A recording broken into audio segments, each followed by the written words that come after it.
thing, and then go more. Okay. Facebook. Okay. I'm just coming. I'm here, but I'm coming. I'll wait till you. Just a minute. Okay, no problem, no problem. I'll get it started so long. I won't start the Facebook Live. I'll just type it in because it always takes a little bit of time. So. Oh yes. Oh yes. Okay.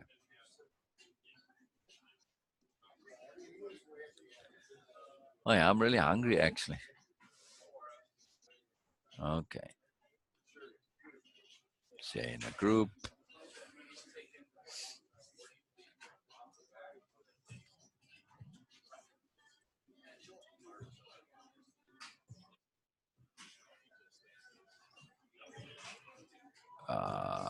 Oh, it's Bina again. All right.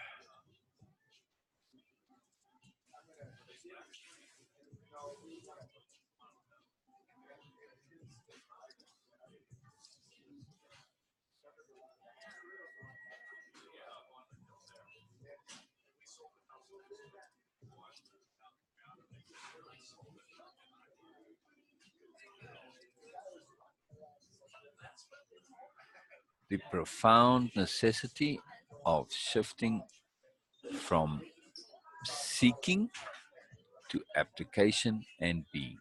All right. Very cool.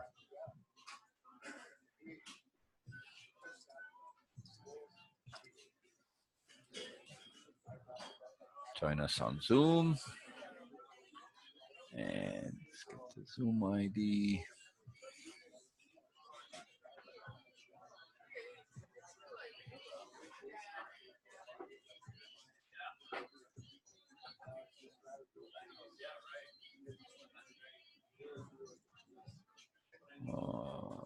Okay.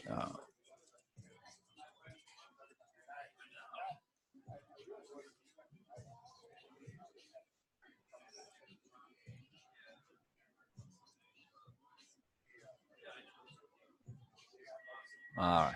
All right. Lina, I'm going to go live in the meantime while I wait for you. Oh yes. Yeah. Yeah. Okay, brilliant. All right, perfect. That was exact because I can't, remember when I say go live and it asks you to type the description and the title. If you wait too long, it times out. Yeah. So, Oh yes. but I'm since here. you're here, this is perfect. This is perfect. All right. So now for me, it opens up a second Facebook window. I'm closing the first. But yeah, okay, well, we'll see. I want to keep the Facebook open so I can obviously monitor the comments. It's redirecting to Facebook Live page now. Not there yet, so. But maybe go to the group and refresh the group. Well, if you have not there, and then just so that you're in the group and you can see comments. We can both monitor the comments. Okay. Okay. I make sure to turn the sound off in case for me, I have to click on it deliberately to put the sound on, but in case, otherwise we get double sound and it's confusing. All right. I'm just waiting for the group to load now so that I can see the comments. And there it is. The profound necessity. I can see you. Yes, right. The profound necessity shifting from seeking to application. Yes, of shifting from seeking to application and being. All right. So I'm gonna just love it. Oh, Rachel is there. Brilliant. Hello, Rachel. Hello. Brilliant. Hey, Rachel. Hey. All right. So I'm gonna click love, and see, I have to put that video on pause. It says runs automatically. So I just scroll up a little bit, Bina, just as a tip. I scroll up so that that the video stops playing, so it doesn't use resources, but I can see the comments. Do you know what I mean? So I just see the comments only because when you scroll past a certain point, it stops the video from playing, so it saves the resources. So brilliant. Hello, Rachel, magical Rachel. So brilliant. I'm glad you're here. All right. So, Rachel, our topic today is something that I see affecting so many who are on a path of self improvement, self awareness, self discovery, of learning, of growth, in any way that are on a path of change. In this, that when we start on a path of personal growth, personal development, of change, we are looking for answers. We are looking for solutions. We are looking to change, and we don't know what to change to. So we look outside and we seek these answers, and that's the start of the process. And it kind of needs to be now. Okay, we tend to default to thinking the answers are out there because we don't know them. And yes, some of the answers are out there, but also some of the answers are inside. In other words, we can unhook from this default assumption that all of the answers are outside of us, and to understand that for some of the answers, we can create them, and we need to create them. So this is step one of this process, is to understand that yes, there are answers out there, but not necessarily all of them, and that we have to create them, and some of them we have to create. We can create all of them, even we can figure it out for ourselves. Of course, it's easier when we do see them outside of us. However, when we do find answers that appear to be answers, first step we have to do as the way of impeccability is that we want to now rethink those answers, those solutions, think them through all the way to the end. So, in other words, we don't just accept what seems like an answer. We check the logic, we check the understanding, we check the impeccability, we make sure that it's founded on something sensible, that it's not just something that seems to be effective, but we check it. When we check these answers, that's the process of making them our own. And this is huge. This is fundamentally huge. So, finding an answer is just step one. We then have to make that answer our own. And this is critical because otherwise, that answer is very unlikely to stick and to be actually practically useful, because that answer will be somebody else's answer. No, we have to make it our own solution. And we do that by thinking it through to the end. And we say, I now have checked this. I have verified this. I can say, according to me, in my own logic, this makes sense. And when it makes sense, like from your own logic, well, then it becomes yours, right? In that moment. Doesn't matter where it originated. When we think it through to the end and it makes sense to us, it's now ours. So this is the important point. Now, sometimes those answers might not be complete. When we think it through to the end, we say, yes. And we add that more, and we create those final steps or the missing steps. We add them. And through that point of creation, we now fill it out, we flesh it out, and we customize and personalize it to us individually. And this is huge also. That customization process and creation, we are now adding those missing parts that makes it connect precisely and intimately to us. This is a big part of taking answers and making them utilizable and valuable. This is the key point. Mm. So often, people seek answers and they find them, but they don't then say, okay, I found the answer, now what? Right, Bina, sorry, I don't mean to be giving a whole long speech here, but in this question, let me ask you, okay, Bina. So Yes. you go Mm. out. I don't mean you now necessarily specifically, Mm. but Oh, yes. we'll just use you as the guinea pig. You say, all right, Bina, you go out and you look for an answer and you find it. Okay, you Mm. found it now. Well done, Bina. Congratulations. But big deal Oh, yes. It happens like because even if we look at it as a religious point of view, people who follow religious works and religious stuff, they all have all these things in their hands. Everything for them is exactly, written there, and they know that. Okay, exactly. They have all the but answers, but they never yes, ask the but it's question. still, yeah, Now what? and Now what? still, yeah, it's still they're seeking. I have a question for you. That Right. So when you before were you ask that question, I just wanted to make this really clear. When we Mhm, find an answer, we have to then say, mhm, and now what? And mhm. that now Okay. what is application. Because of course, without application, it's all meaningless. Yes? Okay, I yes. just wanted to tie it together. Okay, we're going to get to that part. Your Yes. question is, yeah. My question is, when you were describing about the first step, that a person look for answers outside. Is this organically, naturally, the process always that first people look answer outside first, Uh, and then yeah. And reason why it's not necessarily automatically so, but there's a logic to it. And why? Because let's say we're dealing with something and we're trying to figure it out, and we're trying to resolve it. The mere fact that we have not found an answer, by implication, we believe we don't have that answer within us. Now, we don't always think that we can create an answer because our system is set up by default, just from the habit of how we acquire things as children. You kind of, we get into this mindset or belief system or just a habit of, okay, you learn from your parents, you get told what to do, you get told what to do. So answers by implication, according to the inner bureaucrats, come from outside. Yes, we learn that we can figure stuff out, but when we fail to figure it out in some way or resolve it, we tend to then by default believe that we need to look for it outside of ourselves, right? This is why I'm making this point to say that even if we don't find the answer within us, that means just by implication, we're looking for an answer within us and we don't find it. We don't then think that we can create that answer. We're in this mindset of it's there, we need to find it.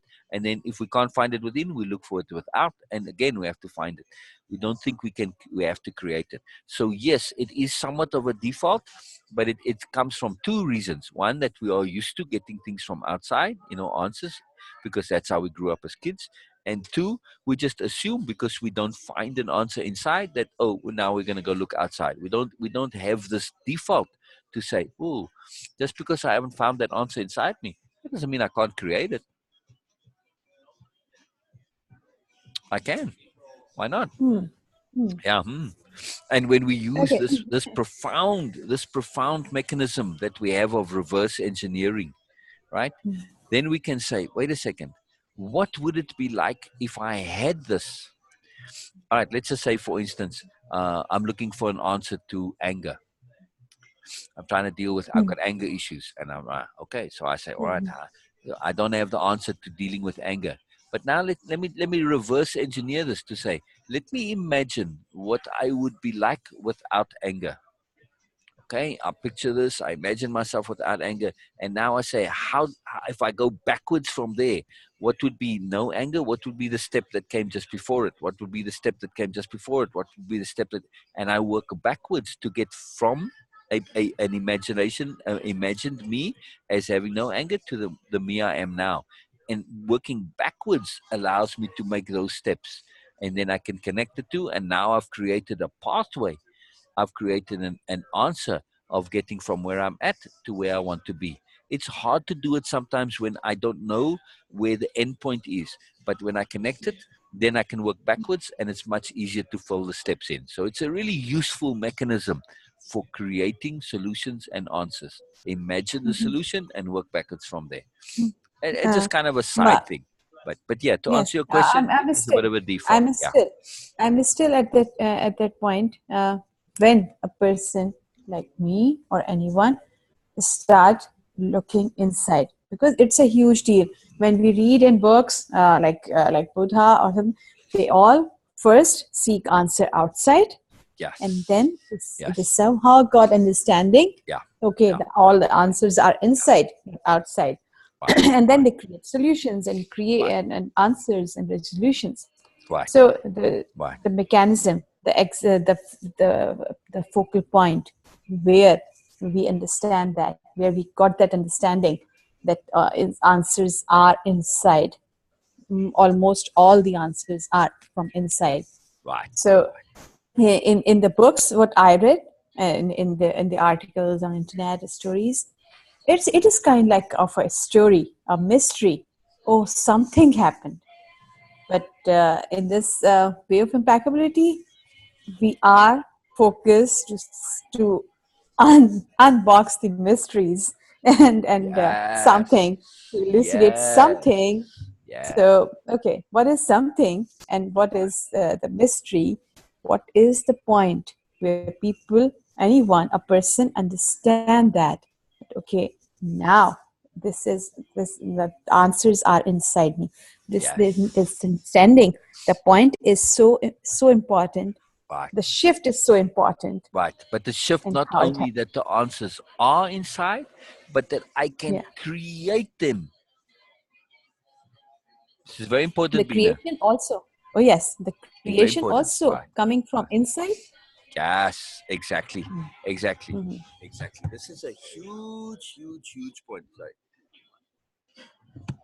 This is a huge deal because when we shift to just looking for answers, that by implication we assume the answer already exists and we're looking. But when we make that shift to saying, well, you know what, they might exist, but also if I don't find them, then I can create them. If I can't create them, well, then I can go look for them elsewhere. Or, if it's easier to find them elsewhere, but if I don't find them outside, and I can create them. This is part of the journey to independence of being. We don't think that we have the capability to create answers. And that shift internally, it is a profound shift. I was lucky, Bina, me personally. From that day, the light bulb exploded by Yes. default, in my ignorance, in my innocence, because I knew I wasn't going to be able to get the answers from outside of me. I was acutely aware that I wasn't going to be getting this kind of an answer from my mother or my father or my teachers or anybody in my community. So I just, I never even had the conception that I couldn't work it out for myself. It was just my modesty and my humility said, well, I don't want to go bothering people to ask them for this. Well, I knew that they didn't have it, but even if I thought they did, my first instinct would have been to figure it out myself because, well, you want to do things. You don't want to be bothering people if you can do it yourself. That's kind of like rude, isn't it? Yes. Right. Yes. So my natural modesty and humility just said, well, I'm going to figure it out for myself. I don't want to be bothering people if I can do it for myself. And this is huge. So, but by default, I just automatically said I can. Or, well, I just assumed that it was capable of doing that. But this is not the default for everybody, unfortunately. And this is a big Yes. deal. It's a big deal. So we have Yes. to deliberately, if we didn't come to that, like me, just I was lucky. If we don't come to that default way to say that I can figure things out, we need to say, why not? Who said I can't? All of these is practice. Of course you can. It's just practice, application, repetition. That's all it is. We just have to keep doing it and develop that skill. Like any skill, it's a skill we can learn. And this is a skill of confidence. It's a skill of personal trust. It's a skill of personal acceptance. It's a skill of persistence. It's the skill of paying attention to progression also. To say, well, I figured other stuff out in the past. What if I can figure that out? If I can figure out one thing, I can figure out other things. So it is this loop, this feedback loop of saying, I can. And this is a loop.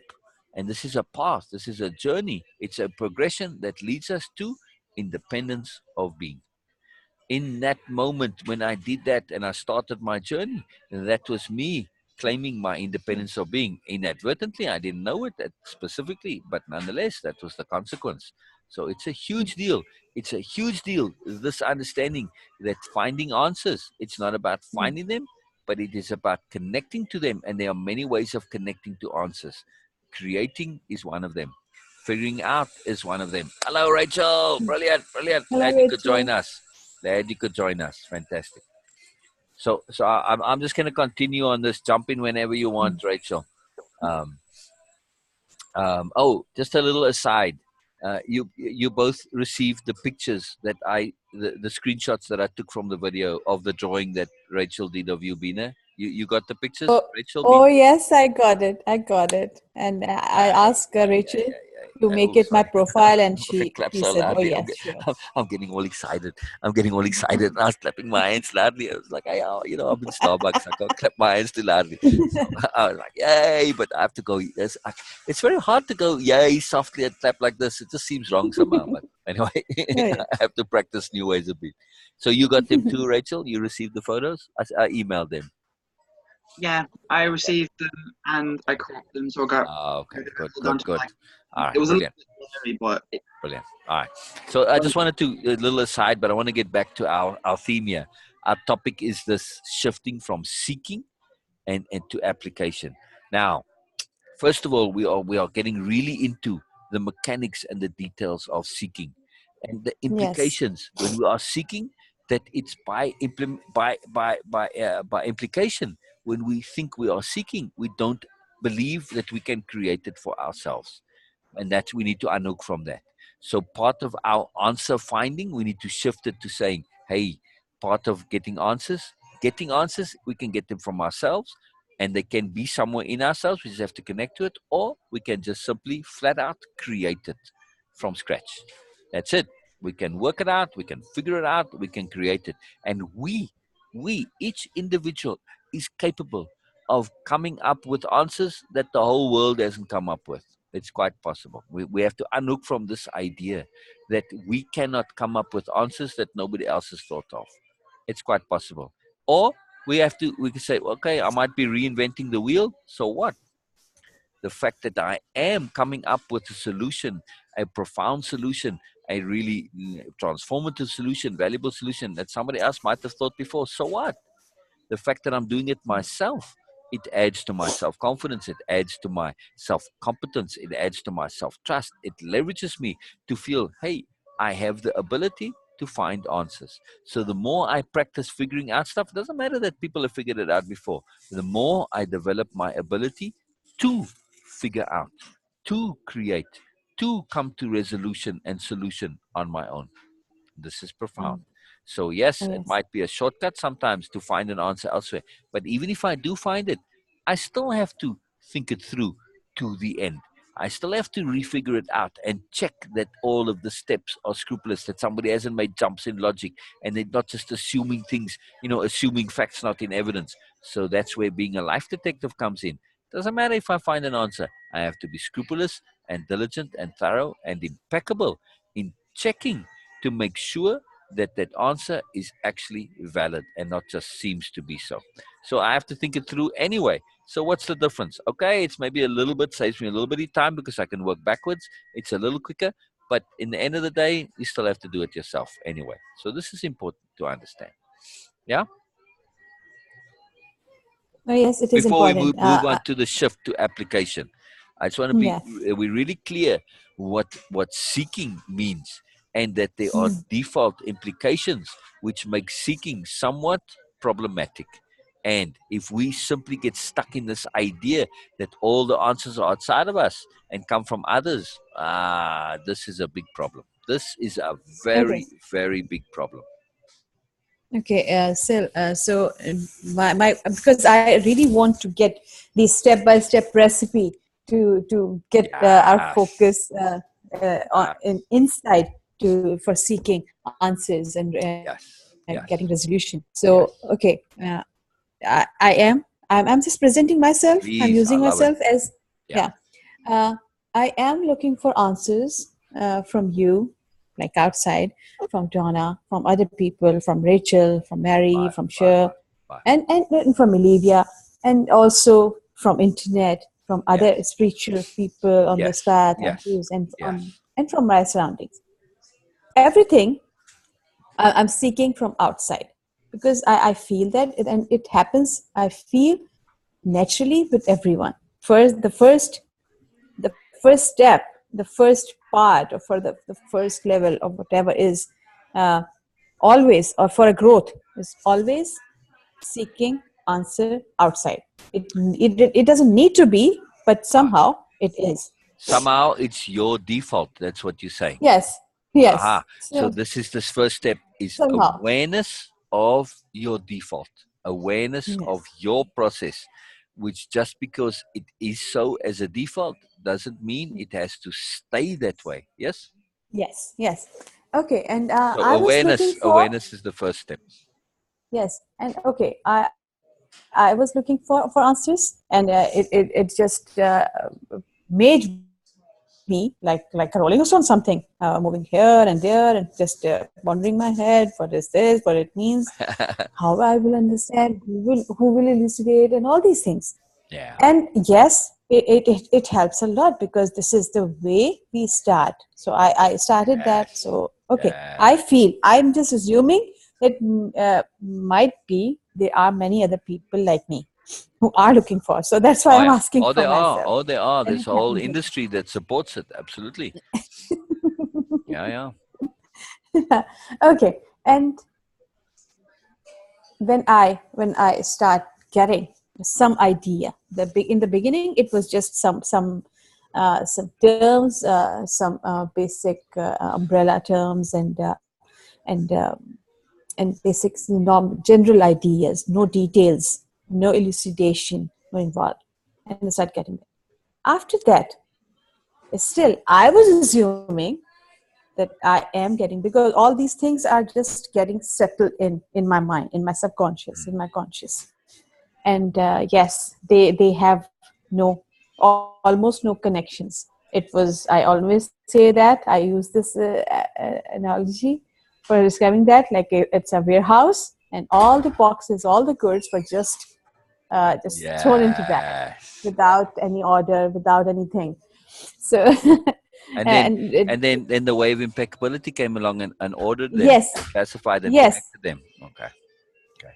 So and the connection start building up, and oh god, oh, it makes sense now, it makes sense now. So for I cannot say that I was not aware, like people, okay, everybody say that if I just assume myself like others, I was also, yes, I have to say that specifically, I was actually not aware. But some people, they say that they are aware, and they were aware. But it doesn't make any sense till we don't have this connection building mechanism. Yes. Yes. And Yes. this is what way of impeccability do, if I'm getting it right, or anyone. Oh yeah. Oh yeah. Sorry, Hmm? I thought you had more. I'm sorry. I was just getting excited because you connecting to a profound point. So was there more? Yeah. So this connection building mechanism is what way of impeccability provides. Yes. Yes. And this is a step. And now I'm asking the question. And this is the step of the shift from outside to inside. Yes. This was a missing link. Yes. And Okay. the shift in the way of impeccability shift. It's also the self-empowerment shift, the shift to taking full responsibility for your own sensibility. It's not about believing. That's why the belief no required is such a profoundly disruptive technology. It's a key core conception and understanding in the way of impeccability. You're not being asked to believe anything. So by default, when I say, hey, don't believe a word I'm saying, you have to make sense of it. That is a shift to placing the responsibility on you to determine sensibility, right? So now we can't just say, oh, I'm going to get an answer and that's it. And I've just got this answer. I don't have to do anything. Hell no, no, no, no, no. You have to check to see if that answer is actually valid and useful and applicable. And you have to figure out if it is actually sensible and does make sense. And this is the big shift, Bina. When it comes to being impeccable, we can't just believe things and take other people's word for it. No, we always have to check it out. That's part of our impeccability. That's part of our scrupulousness, our thoroughness, and the best use of our energy. Because if we just take things on from others, it may seem to be an answer, and I can trust that okay, somebody's saying this is an answer. I can trust, but it's not impeccable because they may believe it to be an answer. But unless I check it for myself, I cannot be sure it actually is. So this shift is the shift of or the impeccability shift is to make sure that hey, I am taking full responsibility for the validity and the actual usefulness of whatever answers or solutions I either come into contact with, I either find outside, inside, or I create. Right? So this checking mechanism, this is the key part. This is the direct part of the impeccability. And of course, when we check them, that is when the connections start to fall into place. Because when we do it for ourselves and we self-prove it to ourselves and we make it ourselves and we own it, which is such a key fundamental part of the way impeccability, then when we start to own our own truths and figure them out, this is when the connections start to fall into place. This is when because it's our own now. It's not other people's stuff. Our own stuff is always more pertinent and relevant than anything else out there. Yeah, makes sense? Vina, Rachel? I missed that because you were breaking. Just the last part. Okay. So I was saying that the shift, when we shift from understanding that, hey, we have the responsibility as part of our impeccability. It's our responsibility to validate, check, justify, make sure that the logic is scrupulous, that we are being sensible, that we're not just assuming, we're not just believing.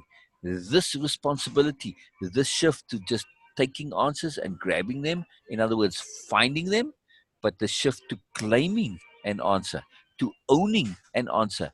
If we're impeccable, how can I own your answer? I can't. It's Hmm. your answer. Only when I think it through, when I figure it out for myself and think it through to the end, when I recalculate that answer, then and then only can I say, it makes sense according to my logic, my sensibility, and then only can I claim it as my own. So it's the shift of responsibility, which also by implication says, I am able to think, justify, be rational, be sensible, be sober. And now, by implication, we see the connectivities. I'm able to apply sobriety. I'm able to come to my own conclusions, my own answers, my own solutions. In other words, I have sensibility and I am capable. And this is the path to independence of being, capability, and independence of being. It's very powerful. 1 second, 1 second. Think on that. I mean, Okay. just hold your response because I just want to deal with Sherry quickly. Go ahead. Okay.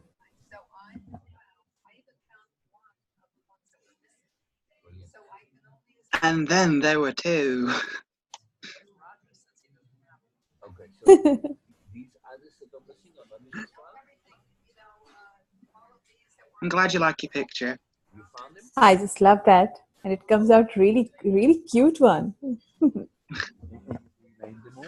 I was like, oh no, I have to redraw it. Now you know I can where never all draw the the same picture No, twice. cards are all in this file. no, it is perfect for me, and I would love to make it Well, my yeah, profile, and my next profile will be my picture from Rachel. but what I mean is the ones we Yay. started up. So I will say it's Rachel's perspective of Bina. I think personal reading. As far as I'm concerned, it's your picture. You can do what you want with it. They were in the file. Oh, I would love to say that because this is what it is actually. We can, but You are an artist, Rachel. Really, I was not aware of it.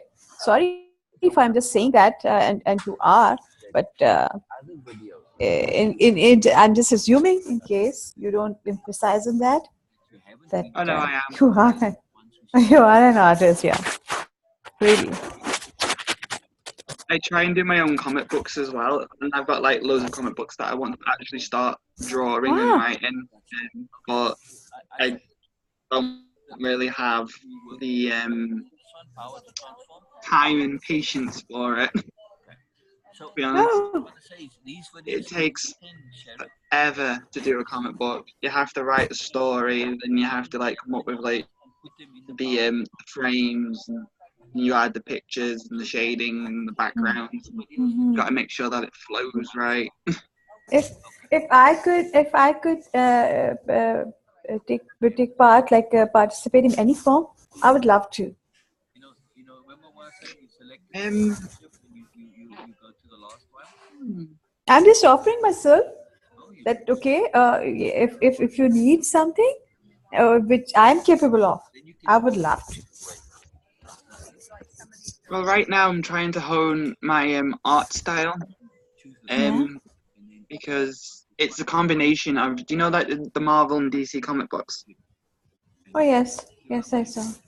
I try and draw something similar to that, but cross it over with manga and anime. Mm-hmm. And it's a very Hmm. finicky art style because obviously they're very two different styles. Combine and Oh two yes. together, you have to take things away and add things in. Yes. And then you have my own like artistic style that's put on to them both to make it unique and mine. Oh yes. And at the moment, I have a bit of issues with certain camera angles, so I'm just trying to work it all out and get used to it. Mm-hmm. I'm very good at drawing girls, but I'm very bad at drawing guys. You are The good. only You're good with that. I can draw.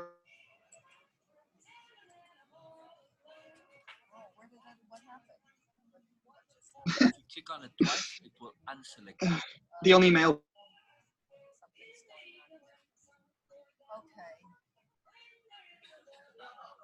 Mm-hmm. but obviously because I like to do a lot of like, I don't know why. It's just updating, I guess. obviously it's female, so I've gotten used to it over the years. Yeah, you need a mouse pad. You see. That's what's happening. Awareness of what are comics out there nowadays. Well, hold the control and then Is click like on another have one. something which is not gender specific at all. Go the click. Yeah, and now hit control and click on the next one. Okay. See, that's the thing. I would love. I mean, I don't really know if I can I need to show you on the mouse. do non-gender specific. If you just click Mm-hmm. without holding control, I mean, I've it's a new done it before, but it came out as really, one and click two at the like, same time. That's when you click on one could say offensive.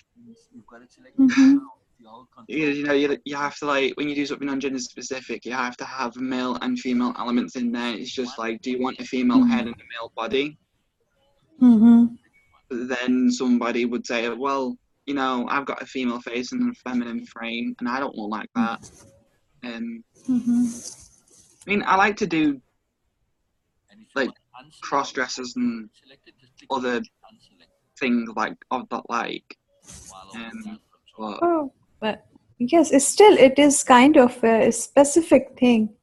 But what if I'm just asking a wild open question? That okay, what if we can have characters which are totally not any kind of specification, especially in gender? And but yes, it's a very difficult thing to even imagine. well, now that you've said it, I actually remember drawing two different pictures that were actually non-gender specific. When you hold down the control button, Wow. it just tells Oh no, I'm looking through my thing and there's like I'm going to click. three. You see, like, What I basically did was, I'm looking at it, was I did like it just changes when you hold down control. It just changes. a male torso, but made it Mm-hmm. really, really slim and really, really like small frame, like a female, Mm-hmm. and then just increased the size of the hips slightly and the Mm-hmm. bum and thighs, Yeah, and then start clicking again. Hmm. with a female-looking head and long hair. No, sorry. Hang on, So yeah, I think I've done it before. I think might need to reconnect with that. Right. Hmm. Yeah. It's just to hold I have it. to draw more. To hold it and click, hold, click, hold. Maybe it could be a theme for the whole comic story that Okay, the no things problem. are not Come back, specific. please. When your energy gets low, then we don't connect. Yeah, when I'm hungry, I have to sleep. So my brain is like saying, I'm on a break. I've gotten this far. I feel good, but to keep going is like, okay, I need a fresh I brain. no, I like the idea of that. So I mean, I'm not really big into like superheroes. Don't get me wrong. I quite like horror. Mm-hmm. You ever read any of H.P. Lovecraft's works? Oh, in Pakistan, in my childhood, uh, Yes. it was like very few comics available for us, and No. it was like Superman, Batman, No. and I just love Batman because of the costume. Because for me, it was really dashing one, just that. Because Oh that my God. Superman costume was like blue and red, and it doesn't make any sense to me. So for Batman was quite sober and quite decent looking superhero, and we also have Princess of Amazon and Archie and Betty and yes, these were the comics because somehow people didn't have this really funding of comics here uh, in Pakistan. Right. So now Mm, we must be very careful here. well, I'm talking about like 20 years Drag it before when across. I was like 10 or 8. This was the time period I'm talking about. yeah, it doesn't surprise me to be honest with you because I've only been getting into comic books for like a little while, a small time span, and actually found another comic book company other than DC and Marvel, and I was like, oh my God, when did this happen? They're called Dark Horse Comics, Oh, okay. and they focus Mm-hmm. on like so many different genres. Like they've done horror, action, They're down for a little. Mm-hmm. um, adventures, fantasy, sci-fi. They stay away from superheroes usually, but Mm-hmm. they did Warhammer 40k comics, which I'm a Mm-hmm. huge fan of. Alien Mm-hmm. versus Predators, and some other some other ones that I can't think of right now. Okay. Well, I'm looking However, for I'm Secret going to get Santa. on with you very well, considering you like Mm-hmm. Batman. All right. I'm looking for Night Angel. There it is. I see I it. love Sorry? I love Batman. Let's see if I have it. We're going to Oh. get on very well. I absolutely love Batman. I've got loads of comic books like dotted around my room. Wow.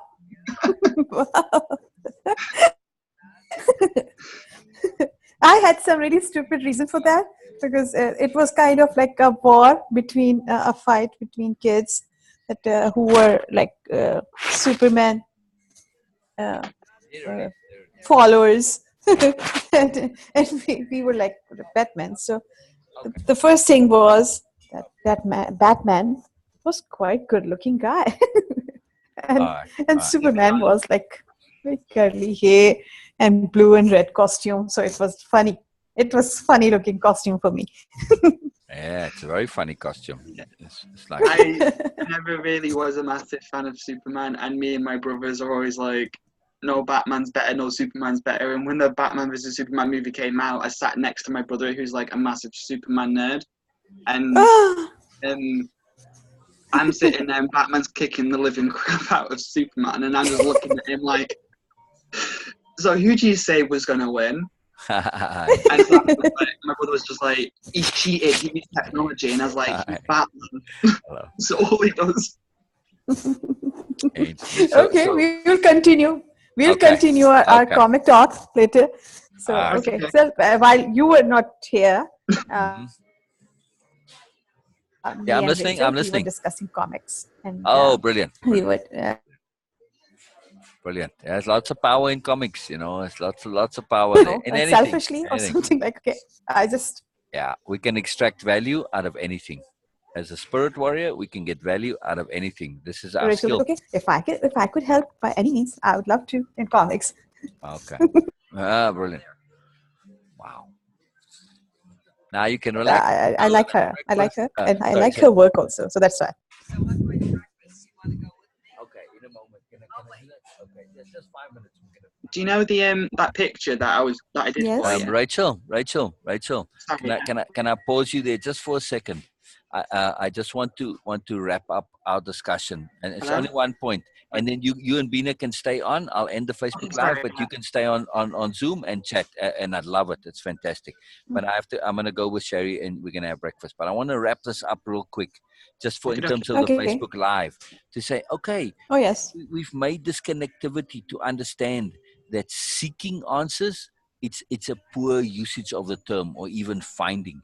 It's more about connecting to answers, and we can connect to them by finding them elsewhere, outside, inside, and creating them, rethinking them through, figuring them out. There's many ways to acquire answers. And one of those is through ourselves, through creating, through figuring it out, through reconstruction, and just, making it ourselves. Not just it's out there. So it's to unhook from this idea that all answers are out there somewhere and they all come ready made. And that when we find an answer, this is enough. This is a big, Am I big the only one, Rachel, who's having problem? Oh, I thought it was Let's.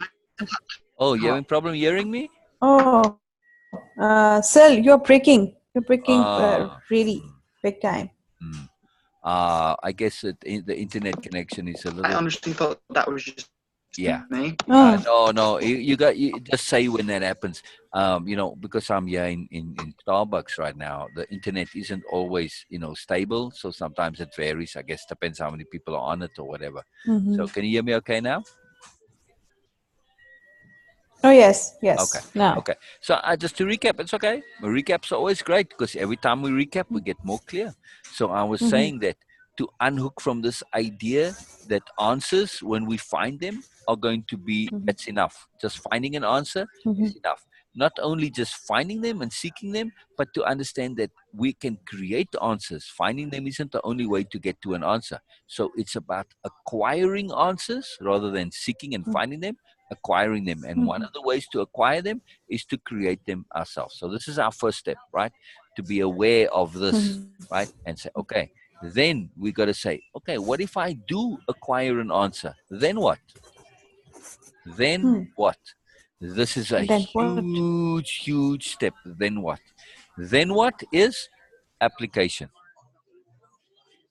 This is it. Then what is application? Then what we have to say now, it is the process of application, which is the process of practice, the process of maintaining it in awareness, the process of the application of unbending intent to apply, to change. And this is a process that requires patience and diligence and scrupulousness, And because continue it. and to continue, it requires continuity. Exactly. Because we can have that if we just think, oh, the answer is going to magically change us. No. Ah, dang it. Internet's a little. Okay. We do a lot. Bina, my connection dropped Yes. completely. Okay, so Yes. what was the last Yes. thing I said? Just It was. repeat it. It was totally. Oh Broken. yes. Please. Okay. So I was just saying that when we acquire an answer, whether it is through creating it or finding it, makes no difference. At that point, we have to apply it, and application is the issue. And we have to understand what application means. It means repetition. It means practice. It means being patient. It means waiting for that incremental change to happen, because change doesn't just happen radically. And sometimes, but not always, sometimes it's a slow process to change. And this is what application is all about. It is making peace with the slowness of the process. Sometimes we can change right in a heartbeat. It's not always slow. It can be really quick, instantaneous, or slow. But when it is slow, we have to make peace with this. And this is what we do as Way of Impeccability on a daily basis. We say, what is it that I am applying today? And to maintain that continuity until it is something that's innate, that's now our default, that is automatic, that we don't have to think, we don't have to remember to apply, for instance, being deliberate, to apply being impeccable, to apply being just aware and discerning, and all of the other things in the Way of Impeccability. So we want to know that this is something we have to do on a daily basis, over and over and over again, until it becomes us. That's the shift. The shift from a quick and easy, oh, I'm going to find the answer and hallelujah, I'm saved, I'm transformed. No, it is to shift to the work of application. And this is what you do, Rachel. And you also, Bina, you wake up in the day, in the morning, Rachel, and you set an intent. Today, I'm going to practice making the obvious obvious. Today, I'm going to practice capital H hearing. And throughout the day, you are looking to apply and acquire the skill and practice and implement it. And you've done this many times, the same skill, the same ability, until you've owned it and mastered it, and it's yours, until you have that competence and proficiency to say, yes, I am now able to do this. It's mine. I can do it. That's the point. And of course, some of these things like capital H hearing will be forever improving the skill. But yes, we want to overemphasize and immerse in it initially until we have some competence and some mastery. And then we say, okay, I've done the bulk of the work. Now it's just the tweaking and the fine tuning. But I have the skill. Of course, we're always improving our skills, but we want to insist of being immersed in that detailed application until that skill is ours. And it made sense. Hang on a second. Sherry, as much as I'd love to go to breakfast with you, Donna just joined us, so we're going to be a longer Zoom session. So I'll just go without me. That's fine. Okay. Unless you're going to eat here. So I appreciate it very much. Okay. I appreciate it very much. It would have been fun, but it's too magical here now. I'm really involved. So yeah, exactly. I'm being appropriate.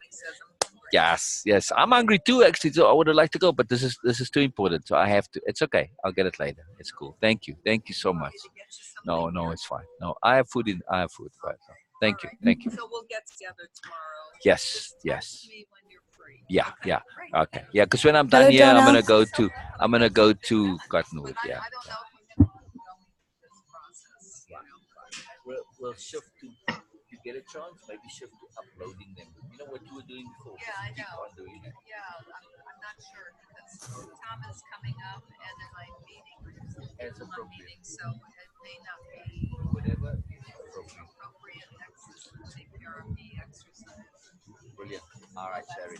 All right, Sherry. Switch gears until tomorrow. I love it. I love it. Oh, my pleasure, We'll Sherry. go to lunch tomorrow. Yeah. Another Indian. Yes, that was fun. I love it. I love it. Okay, magical. Hello, Donna. Hello, Donna. Hello. Oh, I'm so pleased to hear.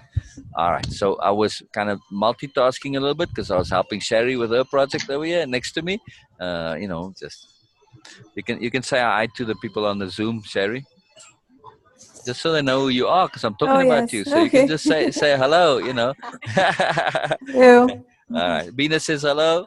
So, all right. Brilliant. Okay. So brilliant. So, all right. So Donna, did you hear some of the live or not? What we're talking about, Donna? I'm not hearing you, Donna. Donna's not on mute. In case you can hear us, Donna, Yes. maybe just leave and come back because we're not hearing you and you're not on mute. So there's something wrong with your connectivity. Oh, I'm She sent a excited that message. Donna's here. In chat is a message. Yeah, From Donna. she's Hello, at I'm work. taking a break at work for a few. Thought I would listen. Okay. So she can't talk, but she can listen. Good. I've been meaning to mention this, Donna, that I figured that maybe at some point you'll be able to listen but not talk. All right. So Okay. we'll watch the Zoom chat and Donna can chat in Zoom. I make a comment. So I don't know, Donna, did you hear the first part of what we were talking about? I'm not sure because I don't want to recap if you were listening earlier or not. All right, never mind. No. No. I guess not. Oh, okay. So what we're talking about, our topic and our theme, is the profound. The profound. I have to emphasize how profoundly necessary and important it is to understand and to make the shift from seeking to application and then also to being. So we said our default tends to be when we have a problem or we have something that needs to be improved or resolved or whatever, that we tend to just by default look for an answer outside of ourselves, right? Because, well, as kids, you taught, things come from outside of you, and we just get into that mindset that answers are outside. And also, there is a part of culture that is a very profound part that says, like, well, who are you to figure it out? That many times we get taught that, well, you don't have the capacity to come to profound answers. Says bloody who?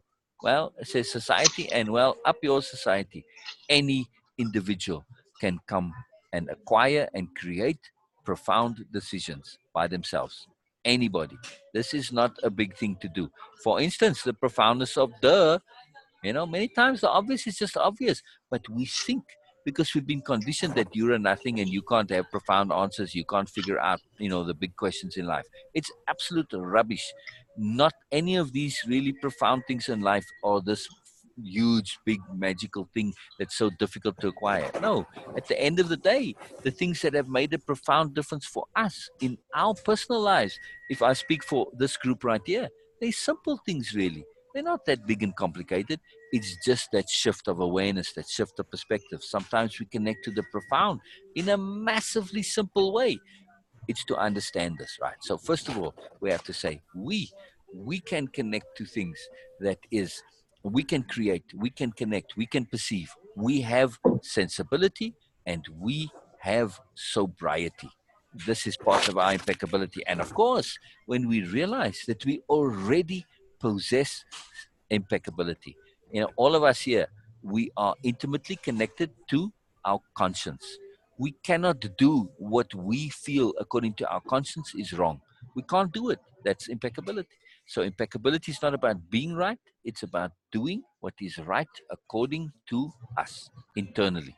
And this is huge. So I want to make this the connection here to saying when we get into seeking answers, we seek them for the most part because we feel they are not already inside us, or we cannot create them for ourselves. And this is the first flaw in that mindset. Yes, there are answers outside, but it doesn't mean that all answers are outside of us.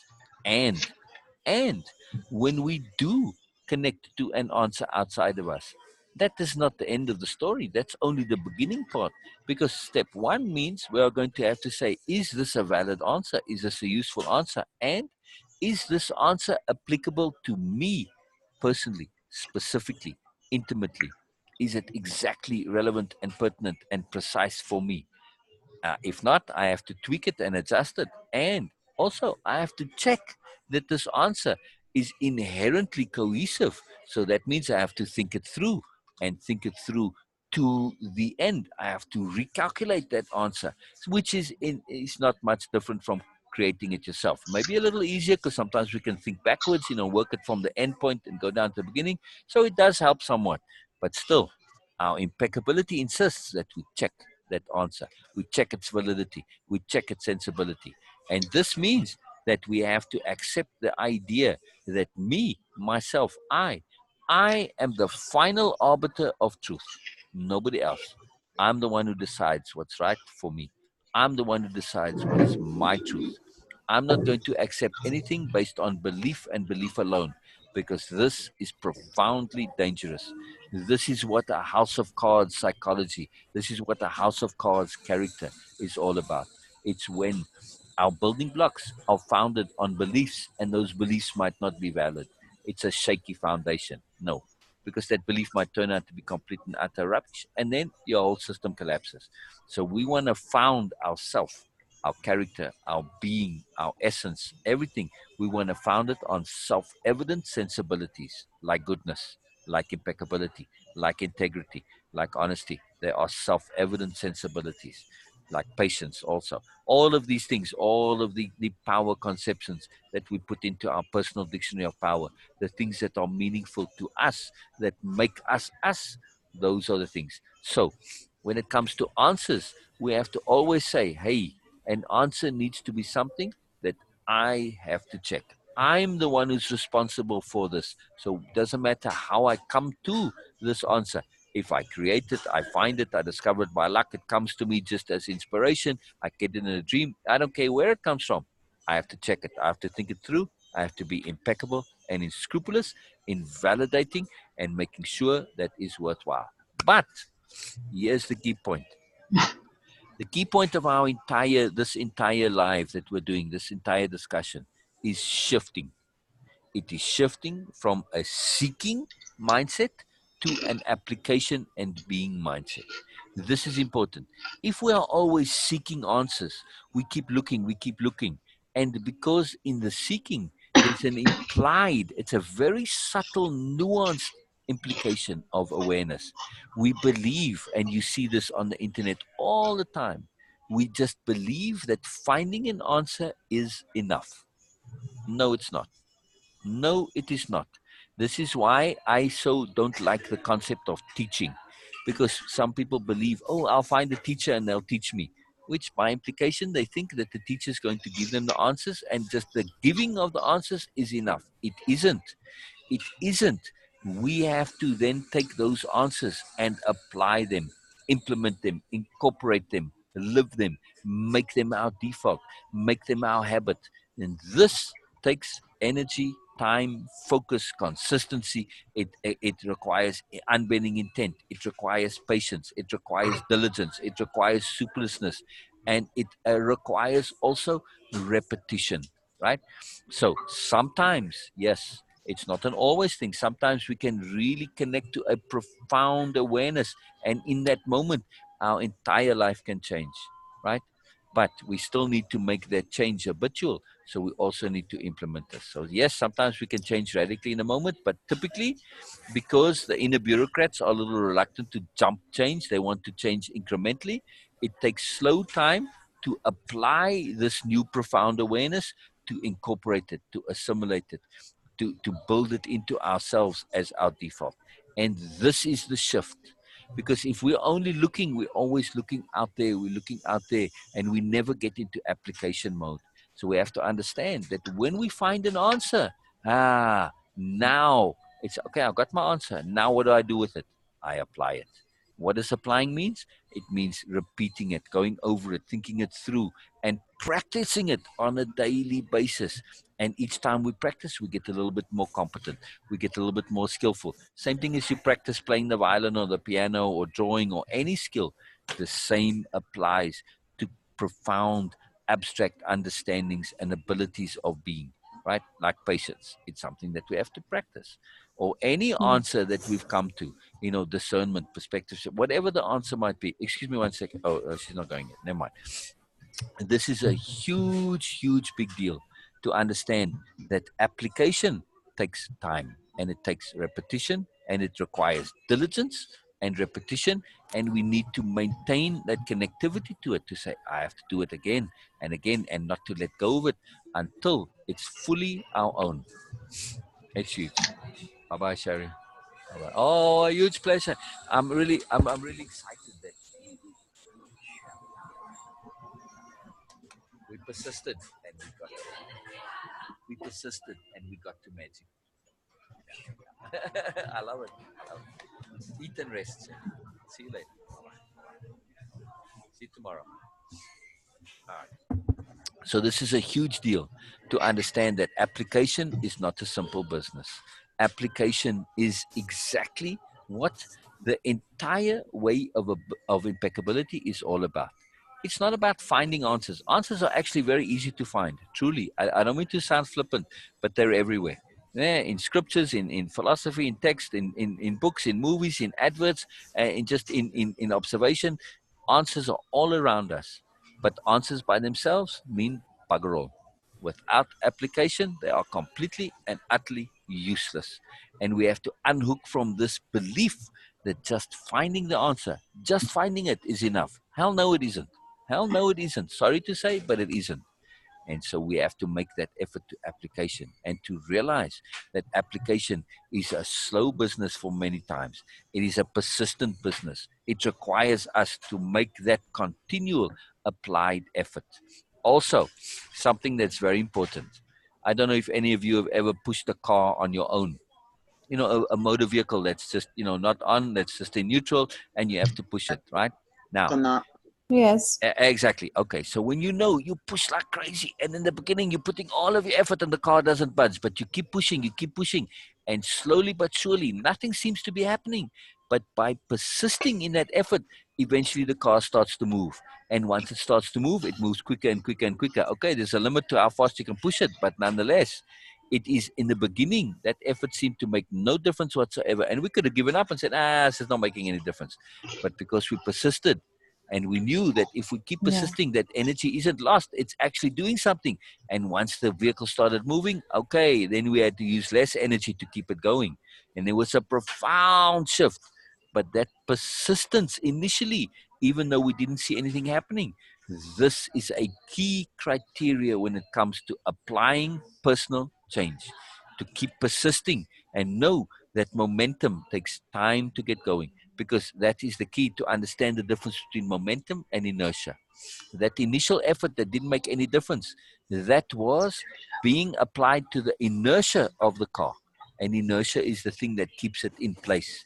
Once we overcame the inertia, then momentum took over. And once the car was moving, it had momentum, and it takes less energy to maintain the momentum. But nonetheless, we still had to keep some pressure of energy. Otherwise, the car would just stop moving, right, to get where we're going. So this is the same thing with changing our personal habits, changing our personal predispositions, changing our personal understandings, our mindsets, our attitudes. Everything requires, very often, at least for the most part, it requires the same application of energy as when it comes to pushing a car on your own. Initially, you push and it doesn't seem like anything's happening, but we have to overcome that inertia. And then when we get to momentum, we can keep it going, and it takes very little effort. But at some point, that the car starts to, either gets on a downhill or whatever, but at some point it requires very minimal effort to keep that thing going, because it becomes innate, and the car sort of moves on its own eventually. So it's not a perfect analogy, but it makes the point about the initial effort and that persistence that's necessary to keep going until we've mastered it and we've owned it, and not to be put off by the fact that the initial application, it doesn't seem like anything's happening. This is a key point. This is a very key point. Further, we have to understand that. So one more second, Bina. I have to also yes, please. understand that application and being are somewhat different. Yes, that being and doing are very intimately connected. When I'm just being right now, what am I doing? I'm being aware. That's a doing, but it's also a being. I'm paying attention. That's a being, but it's also a doing. So to understand that this application we're talking about, it is also intimately connected to being. Once we've acquired the skill of, let's say, paying attention, initially I have to make lots of effort to acquire the skill of deliberately paying attention all of the time, and remembering to do so, and getting out of my default, which was just to get caught up in my bubble awareness and I don't see what the hell it is. Okay, now I've developed this habit, this new habit of deliberately paying attention. Now it becomes a being. Initially it was a doing, but once it becomes something that becomes now us, and we are doing it automatically without needing to deliberately remember to do so, then it becomes a being. So this is huge. Initially, there's the application, which is a doing, and when we really master it and own it, and it becomes us, and it's fully incorporated, and then it just becomes a being. And this is huge. That's the point where we don't have to actually, deliberately push the car anymore. It just goes on its own. A very magical thing. Very magical thing.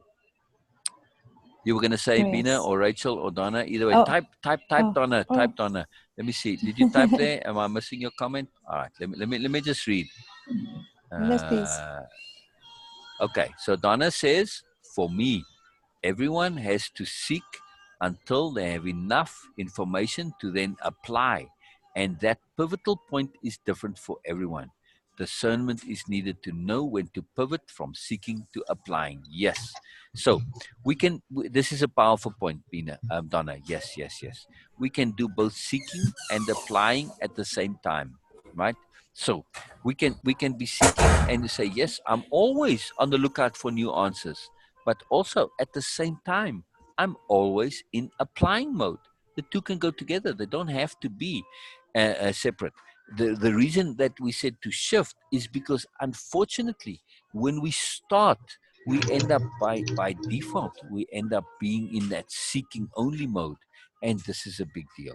And then we just default to this because of the implications and the connectivities that go with it, that we believe that seeking and finding answers of their own accord are going to transform us. So this is a big deal. So we can do both together and say, okay, I found an answer, and now I'm going to apply it. I'm not going to unhook completely from seeking. I'm still going to be open for answers to come to me. But I don't want to overload myself with a zillion answers that I'm struggling to apply. If I have something that I need to apply, I can say, okay, if I come across a profound answer, fine, I'll absorb it and I'll put it on my list of things to apply. But when I find something that I need to apply, I need to say, oh, before I really start looking even more, I'm going to say, I've got something that I need to apply. And this is something that I can do right now. If I can do it right now, why am I putting it off? Why am I delaying it? If I know I have a profound solution and answer that needs application, why on earth would I delay it? It needs doing right now. So I can only apply it. And once I've applied it, acquired it, mastered it, incorporated, owned it, made it natural, made it my default, then I can go to look more. Yes, I can look for fun, but nonetheless, I can't let the looking detract from the applying. If I find something that needs applying, my impeccability says now. I need to do this now. There's no sense to delaying it. Not one single iota of sense. Plus, when we do find something and we do apply it and we do make it our own and we do incorporate it and it does become our default, doesn't this make the seeking and the next application even easier and simpler, right? So when we own something, then it lessens the number of answers that we need, because that's just the way learning is, right? There's many paths we can go, but when we actually do something and we acquire it, it eliminates all of the possible paths and probabilities. It simplifies what else we need. And also that ability now leverages us to be able to not only acquire answers more efficiently, more effectively, more sensibly, but to apply them more efficiently, more effectively, and sensibly. And this is what we are doing in the way of impeccability. They are the tools for acquisition and implementation and application. For instance, if we have patience and we have impeccability, well, if we have patience, it helps us finding answers. If we have patience, it helps us for the implementation and the application of answers. And so, you see, patience is a profound tool for both. And the same with impeccability. They are leveraging mechanisms. They are tools for personal change. Very profound. Oh, sorry, we lost Donna. She said, good stuff. Thank you. Thank you.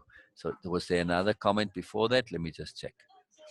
She did say something else. Okay. So she was saying, yes, immersion versus momentum, and taking our main attention regarding seeking and applying. Yes, they are definitely not mutually exclusive. Good stuff. Thank you. Connect later. Brilliant. It was nice having you here, Donna. That was fun.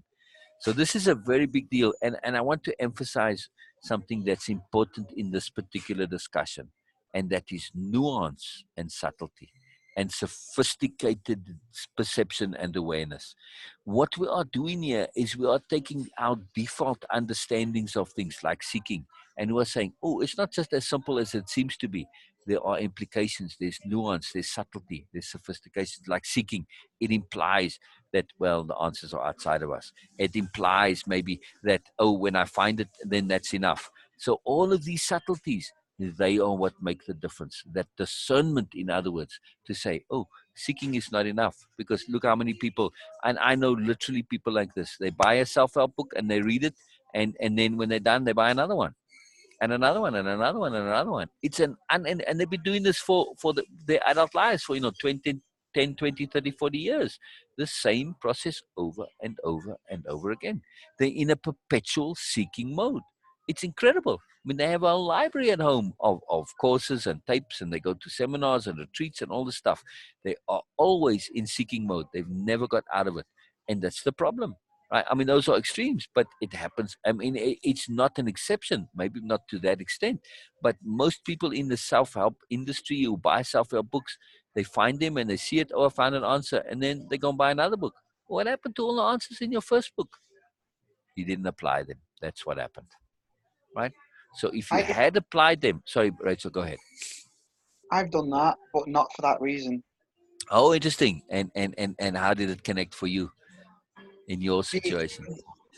When I like to cross-reference a lot of information. Yes. I think that's a byproduct of the fact that I like philosophy, and philosophy is very much you taking two people's different philosophical views and then comparing them, and then Yes. the Yes. outcome of that is it's this Yeah. answer Bye. which Yeah. is completely yours and made up from two Yes. different people's Yes. opinions. Yes. So in this case, you are being impeccable in your checking, in your thoroughness, in your scrupulousness of validating and ensuring that it makes sense to you. So you are cross-checking, cross-referencing, and through that you get to create your own truth and you're making it your own. So it's just an elaboration and extension of Yep. that impeccability and scrupulousness of of thinking the answer through to the end and making sure that it is impeccable. Yes, to cross-reference, to get external perspective, it's part of our impeccability. We don't want to only rely on our own self. This is the magic of our group I interaction. suppose That that's my excuse me one cycle. second. Excuse me one second. No, I just want to say hello to. It's kind Hello, of- man. Good to see you again. Are you good? Are you well? You seem good. Your heart is good. Everything. Brilliant, brilliant. Oh, I love it. I love it. I love to see you He's well. very popular today. Oh yes, Sorry, it's nice. it's a busy day. Yeah, but it's fun. It's fun to connect to people, and just in David in particular, stuff was happening, Oh and yes, to see when somebody's connecting to that goodness and that magic and that fullness of themselves. In other words, that they are applying and manifesting in their being the changes that we spoke about before. This is a profound thing. So I don't want to just say, "Wow, oh, you're looking good, good." No, I want to emphasize it and appreciate it, because through that feedback loop, I'm doing exactly what Rachel was talking about. I just did it right there. I was providing David with an external validation of his thing. Now, okay, yes, it's my opinion, my perspective, but nonetheless, he can take that and say, oh, it resonates with his internal shift, right? So it has some validity. He doesn't have to believe me. It's just a confirmation. It's just like a bonus. So yeah, it's very powerful. Positive and negative reinforcement. Exactly, but I'm doing it as a mechanism to assist his internal validation. Yeah. It's to say I Positive.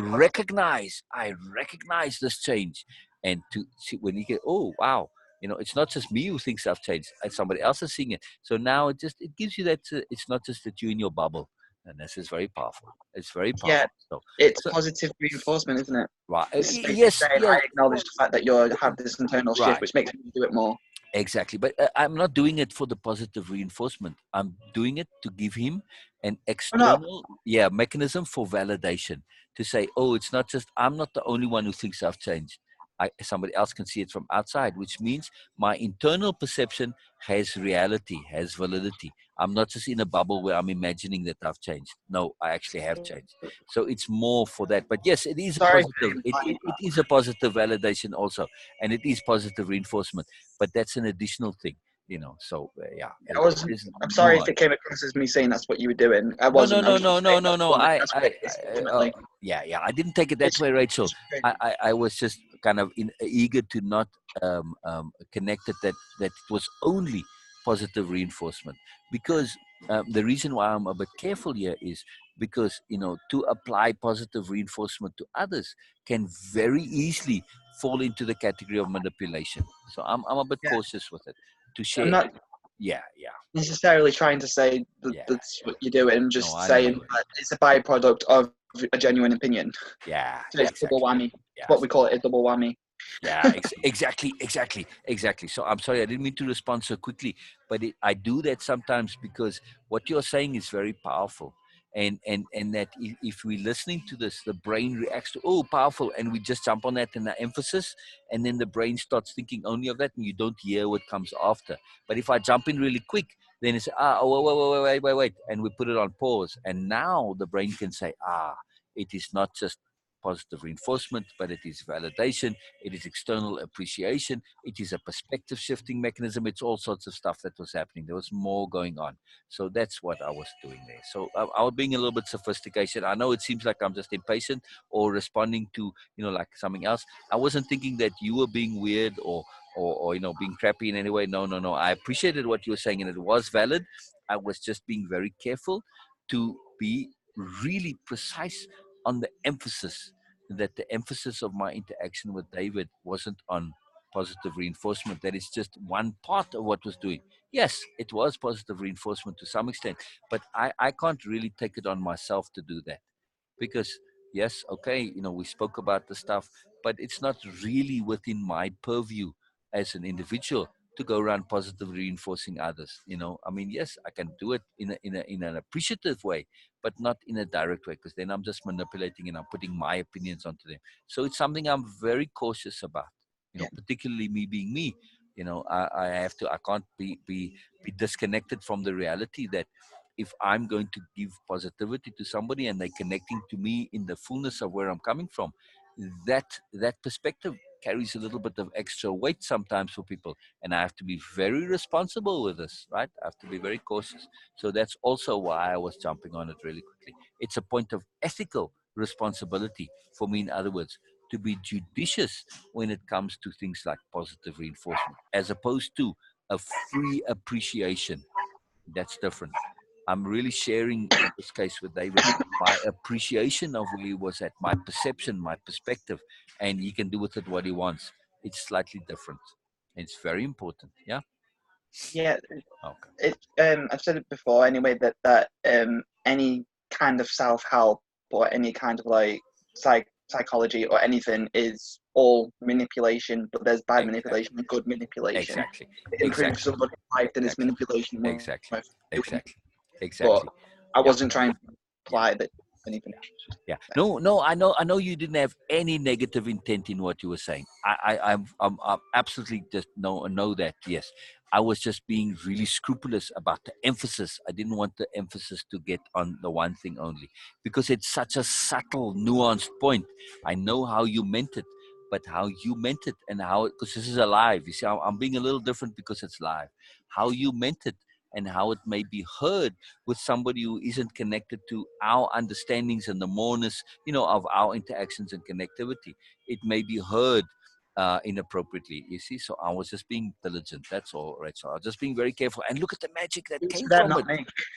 Yeah, but look at the magic that we had, this nuanced discussion of the details of it. And this point you make about that any kind of self-help interactivity, there's that element of manipulation when it comes to psychology. And I take that very seriously, because again, it comes up in the Biela series, remember, with Ursula. And she was saying, yes, but when they did the Biela series, we were reading that.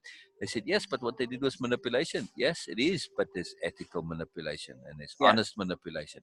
And we can do that. So yeah. We can't At the end avoid of the it. day, if somebody's depressed and you can help them and stop them from being depressed, like when I first found this group, I was pretty depressed myself. I have medically down as having low mood disorder, which is a depressive disorder. And to get me out of a negative mindset and into a positive one, you would have to manipulate that negative mindset to think more positively. Exactly. Because it's chemical imbalance in the brain, and that can be easily rectified. Yeah. So this is part of our impeccability, is to develop that scrupulousness of ethics. And again, when we go to nobility as well, we add that in, that scrupulousness of our ethics and our ability to say, hey, we realize that just being us can sometimes result in manipulation of others. Simply just being us, not doing anything at all, just simply being, can be a manipulation. This is a very big understanding. It's a very profound responsibility also. It's a very big deal. We affect the world. I am a child of someone who's doing psychology, so yeah. I have but a I little mean, bit of insight. but just somebody comes into contact. That's the reason why I mentioned certain techniques. I was like, my mum's talked about that before. I love it. And again, to say that, hey, we like awareness, like we keep saying in the way of impeccability, awareness. Say again, Bina. I'm not hearing saying you, that Bina. it is really interesting that just being us can be. Can be, not is, can be. It depends on the circumstance and the situation. But like you like to remind us, Bina, you say awareness is contagious. Oh yes. So if I know that I'm exuding impeccability, right, and I'm coming into contact, and they see that impeccability or they see that patience, well, and that affects them in some way. Okay, manipulation implies a deliberation, but if the change is inadvertent, or the change is automatic, or the change happens without their volition, then this becomes manipulation. Now, it may be a positive change, but it can happen just by default. And because of things like queuing and all sorts of things, absorbing stuff around us, we are constantly changed by environment. And sometimes, especially if our being has a potency to it, we have to be aware that just that energy that we exude could impact on somebody and change them without their necessarily specific volition. And this is a manipulation. So yes, we don't mean to do it with any negative intent, but we cannot help it, is what I'm trying to say. So this is why the way of impeccability is so critical. We don't go around exuding beliefs. No. We go around exuding tools. So if you do pick up something from me inadvertently, you're picking up a tool. And a tool is up to you to use. Patience, yes, you're not going to acquire patience just from being in contact, but you're going to acquire the conception of patience, which you have to apply it. You have to use that tool, but you have the tool. So it's not really a manipulation, because all that I've done was exude and implement and share a tool. So I've expanded your choices, and this I am ethically comfortable with. I'm quite happy to say, okay, I've extended your choices by default. Whether you now want it or not, I've expanded your choices. This I'm okay with. If my being is set up that I'm going to have an effect, no matter what I do, I'm going to have an effect. The only effect that I can be ethically comfortable with is one where my effect is to expand your choices. That's it. You can choose to use those choices or not. And I don't feel bad by expanding your choices. That's okay. This I can ethically justify and defend. I've always viewed it as more on the lines of giving someone a schematic. Exactly. Like, Same thing. this is a schematic on how to build a certain tool, and you've got to find the resources and Exactly. A do blueprint. it yourself Exactly. and figure out what pieces go where. Yeah. Exactly. It's an option. A schematic is just a very cohesive, focused, So concise option. it is our takeaway time for FB Live. Yes. Okay. Takeaway, please, Bina, share.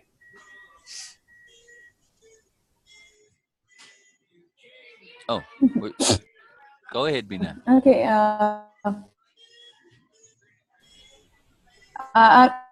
It is like trying to recap all what you shared today about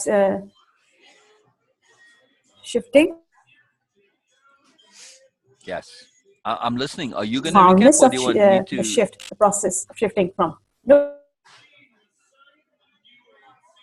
Oh, you're breaking up a bit, Bina. I'm just trying to do that for Oh, I myself. see. Oh, I see. Okay, go ahead. Okay. The first, yes, because you are breaking, so that's why I was waiting for you to respond.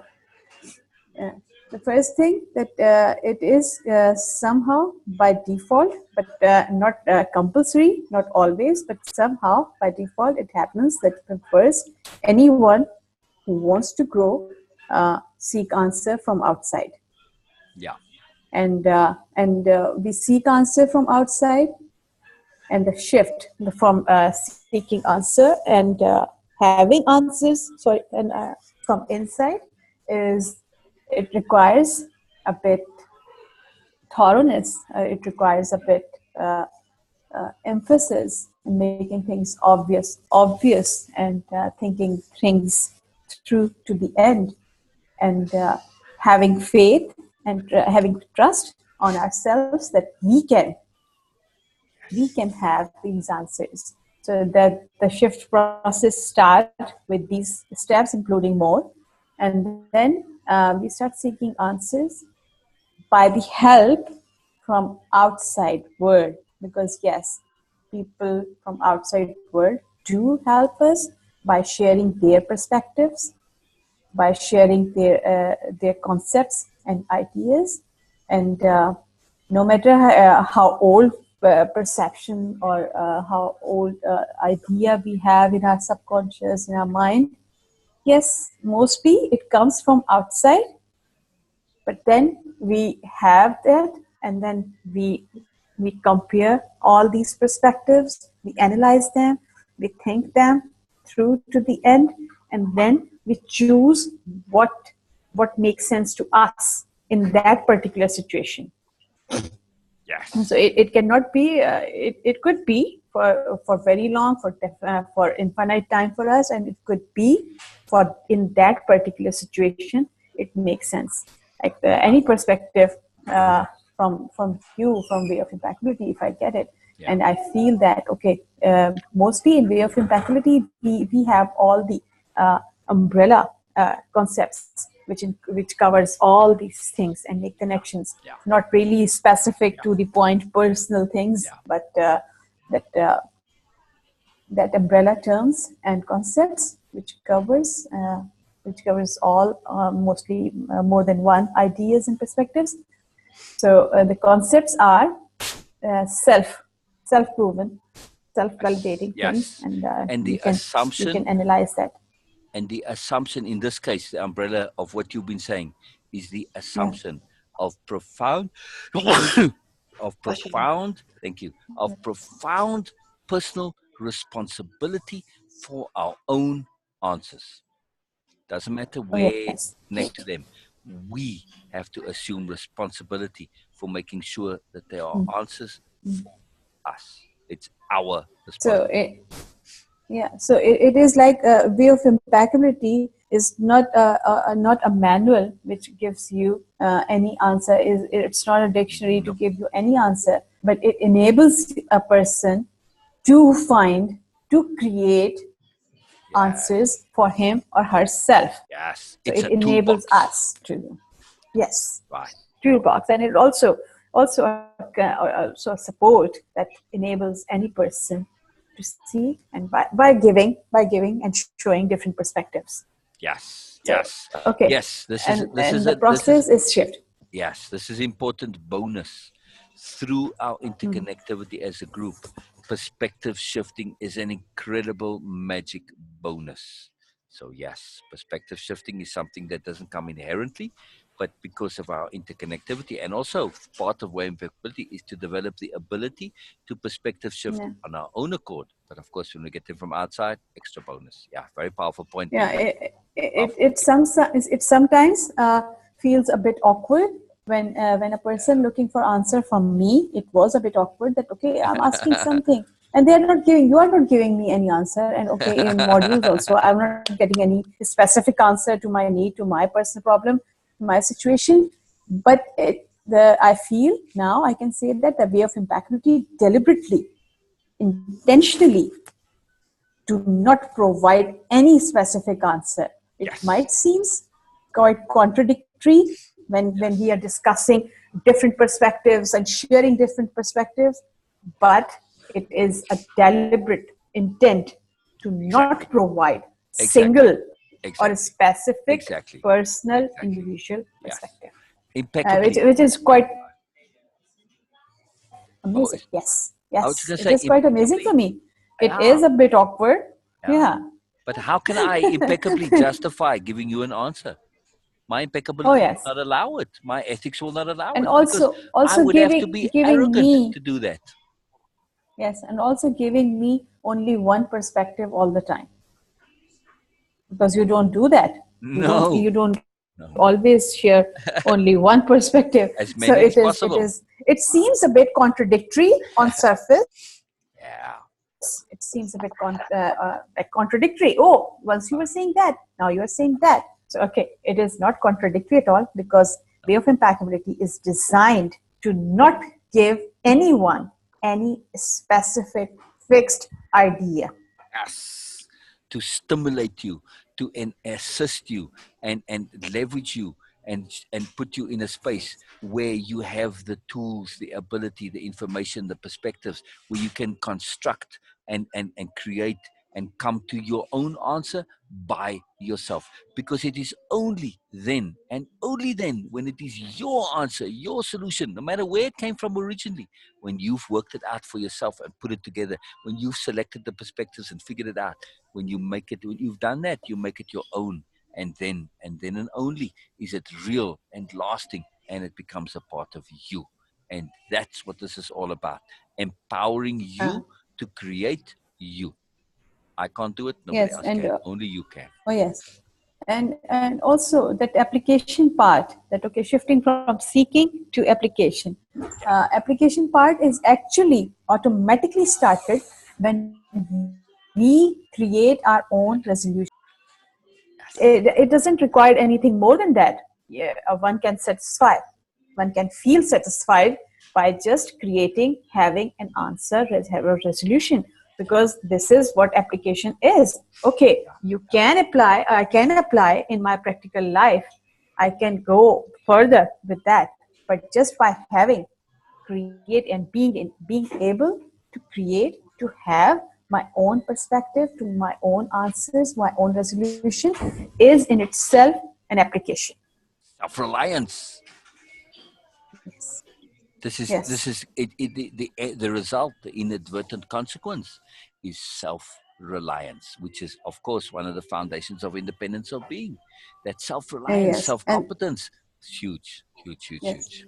And just having our own resolution, having our own perspective, having our own answer, it actually start in itself is an application, and it also eliminate all the nonsense from the step by step doing things, doing it, that okay, it just become lesser and lesser and lesser, Yes. because when we have something created from our own, it means that we are becoming what we are thinking of. So Yes. it eliminates all the extra Right. unnecessary doings, Right. and it comes to, it Yep. automatically Yeah. shifts you from being, from Yes. doing to being. And very important point here. It is this, we're saying answers, by implication we are saying growth and being more. But really what we are doing when we do this, we are claiming what we've actually always been. Yes. We've always been Yes. more. We've always been impeccable. We've always been sensible. We've always been spiritual. It's claiming it. It's connecting to it. It's owning it. So when you come to an answer by yourself, whether you've now rethink it through somebody else, we see, nonetheless, when you end up and it's your own and you've made it your own, now you are claiming what you've always been. And this is the magic, to realize that we are enough right now, but we are also more, and we've always been more. It's just a matter of claiming it and owning it, and connecting to it and becoming aware of that moreness that was always inside us. So okay, that was my takeaway. That Oh, was Rachel, is it just me, or was that a fantastic and fabulous and magnificent takeaway? Yeah. That Better was than anything something. That was something. That was really something. That was just awesome. I She's want an to. awesome person. Yes, you are, Bina. I just want to say again, I don't want to say it from my opinion, but I want to just, I'm assuming that it was for you too, but I want to give this feedback to Bina because she knows that I'm very enthusiastic, and I share appreciation, but it could only be from me. But I wanted to, that's why I'm using external, an additional perspective. That was really awesome, Bina. I mean, because, to me, your takeaway didn't just exemplify that you'd been, paying attention. It wasn't a takeaway of repeating what I'd been saying. No, no, no, no, no. You went that further step. You made it personal, and you said, "This is the way I understand it. This is my truth." You were sharing your truth. What you said there wasn't a repeat of what I said. That was an expression of what you feel, you believe, your truth, your understanding. And it didn't just come from today. What you did today, yes, you are repeating and sharing and doing a takeaway of what we've been discussing. But it was also an expression of what you had acquired before, what you've been oh accumulating. yes. So it was everything coming out. It was just magnificent. It was really fabulous. It, Right. it, you provide me ingredients, you gave me a recipe, now I'm making it. You were baking the cake. You were baking the cake of Yes. Bina, and man, what a Yes. cake! What a cake! I mean, just it's full of candles. It was really awesome. Now Um, I'm Ra- hungry. Say again, Rachel. Now I'm hungry. Me too. Me too. Talking about cake. Me Me too. too. Me too. Me too. That's a good sign. When we get to that hunger, it means that, man, we've been really using energy, and we've been learning, we've been growing. It's a fantastic sign. Always good. Always good. Rachel, do you have anything you want to add to that? I don't think there's anything I can add to that. But there's always maybe. I hear you. I hear you. It's a good point to end on. So, all right, very brilliant. Now, I wanted to say, if you and Bina want to continue chatting, because well, I don't have to go, but I want just kind of end the Facebook Live, and then I'll start another Zoom, and we can just chat a little bit between Oh ourselves. yes. Oh Yeah, yes. I'll Okay. go make a tea. Okay. Thank you, Rachel, for being here. Yes, Because yes. it gives me like a bit lighter mood also, not so serious always. Yes. So I enjoyed that. You leverage us really profoundly. It is really magical. The collaboration is fantastic. Just the collaboration of presence. That's just you being present. It adds to the collaboration. That's it. And same. Sometimes Bina says nothing, but just her being here, it leverages me to more. It's incredible. It's incredible. Very powerful. Very powerful. All right. Well, thank you. Okay. Oh, having me. unbelievable pleasure. All right, so I'm going to stop the live stream and then end the meeting, and then I'll start another Zoom, and we can just chat a little bit more. All right. See you in a little bit. I'll jump back in. I'm just going to go Yeah, make yeah, me too. Okay, all right, bye-bye. All right, see you a little bit later, Bina, also. Okay, stop live stream, end meeting for